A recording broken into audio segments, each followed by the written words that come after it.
Everybody, Michael here from Replica Airguns with another indoor field test shooting video. Today we have the G&G RK Beta. This is an AK replica, or basically AEG shooter.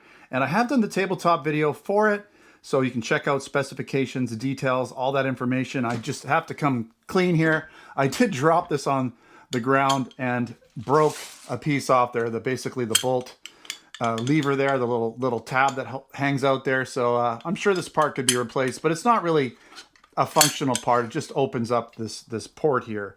So not a big deal, but if you notice it's missing on here, that's why. It was all me dropping it. And this is a heavy gun, so when you drop it on that piece on something, it's probably not going to go well for you, like it did for me here. It didn't go so well, but it's not going to affect performance. And luckily I got the tabletop video with the gun all put together properly, no parts missing off of it. But today here we're going to do accuracy. We're going to do the chronograph first here. I'm going to put 5 rounds through using 0.25 gram airsoft BBs. We'll see what kind of velocity we get. It's spec'd out by G&G to be about 390 with 0.20 gram airsoft BBs. So these 0.25s I expect to shoot a little slower. And then I'm going to set out the paper target 30 feet down range, shoot in semi-auto, 10-shot grouping, and then a full auto dump to see how well it does there. So let's get to it. And we got a locked trigger for some reason. Shouldn't be locked. Oh yeah, okay. I think we need to be here. I can't remember that semi or full. Full semi's on the bottom. That's the way these guys are. 371. 372. 370. I'm hitting low, I think. 371. I don't know where I'm hitting, but 349. 369. We'll do one more. I'm not sure if I have enough, but I'm sure I got 5 shots there. We'll average out the last 5. They're all pretty consistent, right around the 370s. So that's gonna, with the 0.20 gram airsoft BBs, that 390 claimed FPS is definitely doable. Temperature's not gonna matter in the C-Cam because it's an AEG. But again, check out detailed specifications for all of that and close-up videos. And keep in mind, I can't remember if I mentioned it, but it is available in our Canada store, replicairguns.ca and replicairguns.us. I'll put links in the description. But let's get to the actual velocity, the accuracy portion in semi and full auto.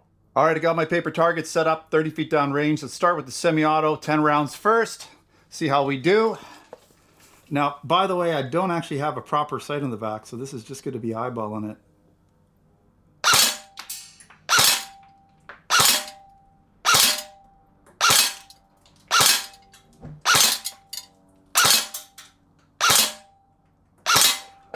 You can see it did all right though. See if you can see that there's really no rear sight. There's no notch. I don't know why there's no notch in here, but there isn't. So wow. So I always throw out the one that is the anomaly just because it's usually me, not the gun. But you've got like this little. It's just put like one hole right here. This thing did really well, and that's without even having a proper rear notch on here. So very strange. See if you can see that. Okay, there's no rear notch on there. I just have to throw this just above and center it between there, and that's about as good as I can get. And it still did pretty good. So, and I'm actually out of the box, really close to the bullseye, which is surprising. So let's put it in full auto, and let's do a mag dump. We'll tighten this up just a little bit, and we'll go until we basically hear a tonality change. And let's see if we can get more rounds in here.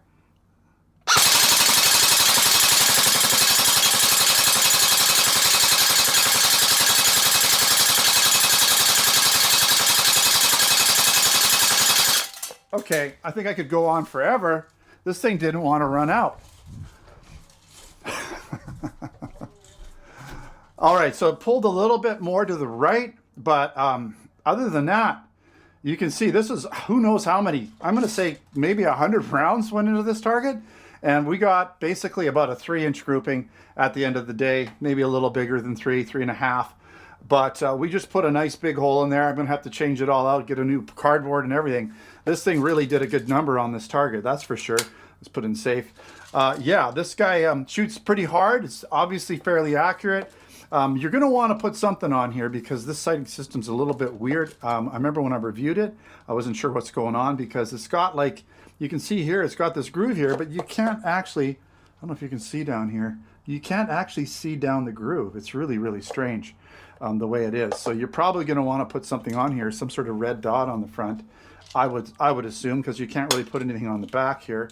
You could probably put something on these mounts here, maybe, if you wanted to. There's some mounting platform here for the AK. But other than that, you know, red dot's probably going to be easier to find, something for that. But nice gun, good accuracy, good velocity, very consistent in velocity. And other than me dropping it on the floor and breaking it, it's been really good. All right, thanks for watching another Replica Airguns video. Don't forget to subscribe. Check us out on Facebook, Twitter, and Instagram, and check out the links in the description to buy in Canada and the US. We also have other products, air guns, BB guns, airsoft guns, pellet guns, blank guns, and accessories in both of those stores over at replicairguns.ca for Canada and replicairguns.us for the US. Don't forget to check out replicairguns.com for the articles, posts, reviews, additional photos, and information. Until next time, take care.